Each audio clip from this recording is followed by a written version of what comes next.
जय हिंद दोस्तों, मैं स्वयं श्रीवास्तव एक बार फिर से आप लोगों का स्वागत करता हूं। आशा करता हूं आप लोग एकदम अच्छे होंगे और बहुत बेहतरीन तरीके से आगामी परीक्षाओं की तैयारी कर रहे होंगे। हालांकि आगामी परीक्षाओं में आपके पास ऑप्शंस बहुत होते हैं, पर कुछ ऐसी गतिविधियां हो जाती हैं जिसके बाद आप अपने आप में शर्मिंदगी महसूस करते हैं कि क्या मैं तैयारी करूं या नहीं। लेकिन हमेशा याद रखना कि अंधकार चाहे जितना हो, प्रकाश की एक रोशनी उस अंधकार को मिटाने की क्षमता रखती है और हमेशा उज्जवल भविष्य की कामना करते रहना चाहिए। हमेशा पथ पर आगे बढ़ते रहना चाहिए।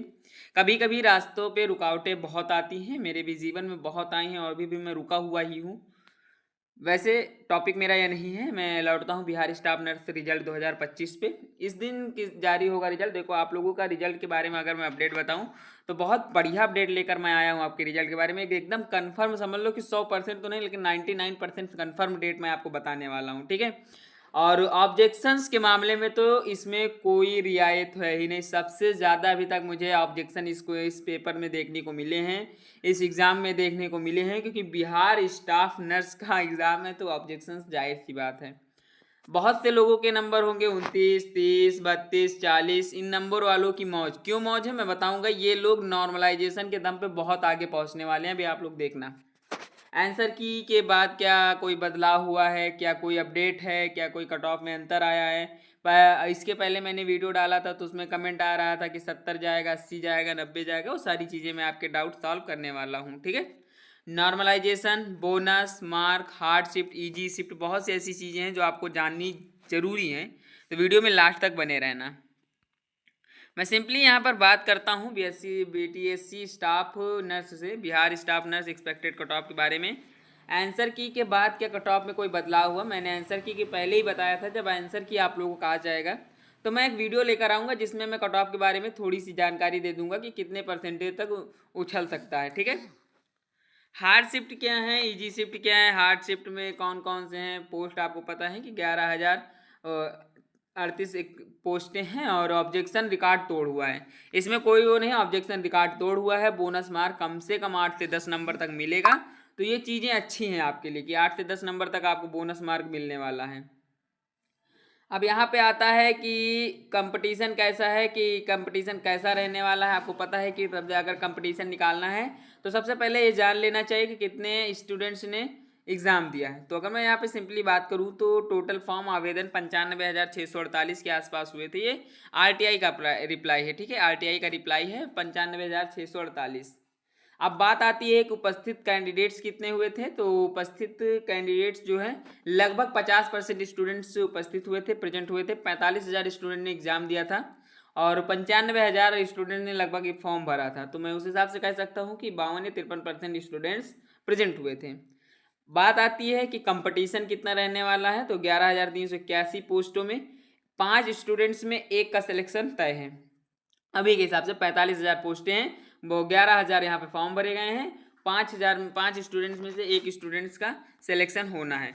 तो कंपटीशन उस हिसाब से अगर मैं देखूँ, उस कैटेगरी से जहाँ 400 से 500 स्टूडेंट्स पर सिलेक्शन होता था, वहाँ के हिसाब से तो ये बड़ी ठीक है, उतना दिक्कत नहीं करेगा।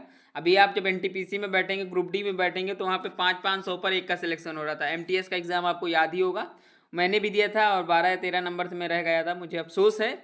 लेकिन मैं नेक्स्ट टाइम फिर से प्रयास करता हूँ। मैंने कभी भी जीवन में प्रयास करना नहीं छोड़ा है, ठीक है। अब बात करता हूँ यहाँ पर आप लोगों के हिसाब से, अगर मैं यहाँ पर एग्ज़ाम लेवल के बारे में, तो कोई भी एग्ज़ाम कठिन या आसान नहीं होता है। स्टूडेंट्स के माइंड और स्टूडेंट्स के पढ़ने के तरीके पर डिपेंड करता है। हाँ, कुछ एग्ज़ाम्स होते हैं, मैं मानता हूँ कुछ एग्ज़ाम्स में डीपली क्वेश्चन बहुत पूछे जाते हैं। आप जब सीडीएस वगैरह में बैठेंगे तो बहुत हार्ड क्वेश्चन आते हैं वहाँ पे। मीडियम टू हार्ड एग्ज़ाम था, कोई दिक्कत नहीं था। आपके कोई सिलेबस से ही क्वेश्चंस थे, ज़्यादा आउट ऑफ सिलेबस क्वेश्चन नहीं थे। डेट ऑफ एग्ज़ाम आपको पता है 30 जुलाई, और 30 जुलाई से 3 अगस्त तक चला था आपका एग्ज़ाम। मिनिमम क्वालिफाइंग मार्क अगर आप जनरल कैटेगरी से हैं तो 40% नंबर चाहिए, बीसी से हैं 36.5, ओबीसी से हैं 35%, ईबीसी से हैं 34% और पीडब्ल्यूडी एससी एसटी से हैं तो 32% स्टूडेंट्स, मतलब 32% नंबर पे आप लोग पास हो जाएंगे, ठीक है। बात आती है कि एग्ज़ाम आपका 30 जुलाई से 3 अगस्त तक चला है। तो 30 जुलाई को मीडियम टू हार्ड था फर्स्ट शिफ्ट, और जो सेकंड शिफ्ट थी वो हार्ड थी। 31 जुलाई को फर्स्ट शिफ्ट हार्ड थी और सेकंड शिफ्ट हार्ड थी। 1 अगस्त यानी कि 1 अगस्त मेरी लाइफ में बहुत बड़ा दिन है और इस दिन भी फर्स्ट शिफ्ट मीडियम था और सेकंड शिफ्ट हार्ड था। 3 अगस्त के बारे में बात करूँ तो मीडियम टू हार्ड एग्जाम था और हार्ड था, ठीक है। नॉर्मलाइजेशन डिपेंड ऑन करता है मार्क पर। 8 से 10 नंबर तक मार्क आप लोगों के नॉर्मलाइजेशन में बढ़ेंगे। हो सकता है कि 12 से या 13 नंबर तक भी आपके बढ़े, बट बहुत रेयर केसेस में ऐसा है कि बढ़ेंगे, ठीक है। 8-10 नंबर तो कंफर्म है कि हाँ, हार्ड शिफ्ट वालों के 8 से 10 नंबर तक नॉर्मलाइजेशन में बढ़ने कंफर्म है। अब अगर मैं यहाँ पर सिंपली आप लोगों से बात करूँ कि सिलेक्शन के लिए आप लोगों को 75 प्लस क्रॉस करना ही होगा, तो गलत नहीं होगा। मैंने इसके पहले वीडियो में भी बताया था कि 75 नंबर तक आप लोगों के नॉर्मलाइजेशन, मतलब 75 नंबर तक विद नॉर्मलाइजेशन अगर आप पहुँचते हैं तो सिलेक्शन हो सकता है, ठीक है। देखो यहाँ पर आपको पता है कि एक्सपीरियंस के नंबर मिलते हैं। 25 नंबर आपको एक्सपीरियंस के मिलेंगे, जो कि आपके किसी भी सरकारी अस्पताल में अगर आपने नर्स का एक्सपीरियंस किया हुआ है, जो आप जानते हैं बी फार्मा डी फार्मा या जो भी कोर्स होता है आपके, उसके बाद 1 साल या 1.5 साल का आप लोगों का एक एज अ ट्रेनिंग कराया जाता है किसी भी अस्पताल में। वो आप अपने हिसाब से सिलेक्ट कर सकते हैं। तो वहाँ का जो स्टाफ होगा, वहाँ का जो HR डिपार्टमेंट होगा, वो आपको सर्टिफिकेट देता है। उस सर्टिफिकेट की वजह से आपको 25 नंबर तक का यहाँ पर वो मिलेगा। 25 नंबर बहुत हुआ, 100 नंबर में 25 नंबर तो आपके एक्सपीरियंस के ही हो गए। 75 नंबर आप लोगों के एग्जाम होंगे। टोटल का मैं बात करूंगा तो इतना बन जाएगा कि 75-80 के बीच में है। सिलेक्शन से कोई रोक नहीं सकता है। फिर भी मैं आप लोगों के हित के लिए मैंने कट ऑफ तैयार की है। जो कट ऑफ मैंने तैयार की है, ये आप लोगों की ही द्वारा देन है और आप लोगों ने ही इसमें रुचि दिखाई अपने, आप लोगों ने फॉर्म भरा, उसके बाद ही कट ऑफ तैयार होती है, ठीक है। कोई भी टीचर हो, कोई भी स्टूडेंट हो, कोई भी एग्जामिनर हो, अपने हिसाब से कुछ नहीं करता, आप लोगों के हिसाब से देखता है, उसके बाद कट ऑफ तैयार करता है, ठीक है। एग्जामिनर तो कॉपियाँ चेक करता है। जनरल के बारे में बात करूं तो 60 से 65 नंबर तक अगर आपके बन रहे हैं तो आप अपने आप को सेफ समझें और इस काबिल समझें कि आपके लिए एक पोस्ट बन चुकी है। BC 55 से 60 के बीच में, EBC 53 से 58 के बीच में, EWS 53 से 56 के बीच में, SC 50 से 55 के बीच में और ST अगर मैं बात करूँ यहाँ पर तो 48 से 50 के बीच में होना चाहिए, ठीक है। अब रिजल्ट के बारे में बात करते हैं। तो रिजल्ट के बारे में अगर मैं यहाँ पर सिंपली आप लोगों से बात करूँ तो 20 से 25 दिन अभी आप लोग वेट करिए, इस पर कोई अपडेट आएगा, क्योंकि आंसर की आई है, आंसर की पे ऑब्जेक्शंस हो चुके हैं, बहुत सी चीज़ें हैं। हो सकता है कि बिहार की भर्तियाँ सुप्रीम कोर्ट पहुँच जाती हैं। अगर ये पहुँच गई तो फिर लेट हो जाएगा, ठीक है। लेकिन वैसे उम्मीद नहीं इसके पहुँचने की। बहुत सी ऐसी पेंडिंग केसेस ऑलरेडी पड़े हुए हैं कि उनको ध्यान में रखते हुए ये सरकार ऐसा नहीं करेगी। अब मैं आप लोगों से एक रिक्वेस्ट करूंगा कि आप अपना स्कोर, जो आंसर की से आपका स्कोर तैयार हो रहा है, वो स्कोर आप लोग कमेंट जरूर करें, ठीक है। और हाँ, आप यह जरूर कमेंट करें कि नेक्स्ट एग्जाम आप लोगों को किस एग्जाम की प्रिपरेशन कर रहे हैं, ताकि मैं उस पर अपडेट आप लोगों की तक पहुंचा सकूं।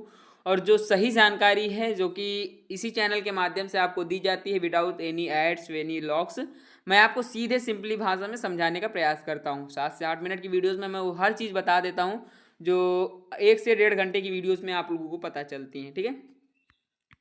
तो मेरे हिसाब से सारी जानकारी मैंने आपके साथ साझा कर दी है। अगर कोई जानकारी रहती है तो कमेंट बॉक्स बना हुआ है, आप लोग वहाँ पूछ सकते हैं। मैं तुरंत जो जवाब नहीं दे सकता हूँ, लेकिन 10 से 15 मिनट में आपको जवाब मिल जाएगा। आशा करता हूँ, उम्मीद करता हूँ और ये विश्वास करता हूँ कि आप लोगों को चीज़ें समझ में आई होंगी। ऐसी ही कट ऑफ और एनालिसिस की वीडियोस आप लोगों को लगातार इस चैनल पर प्रोवाइड कराई जाएंगी आगे भी, और भविष्य में शायद लगातार चलती रहेंगी। मिलता हूँ किसी और टॉपिक के साथ, तब तक के लिए धन्यवाद।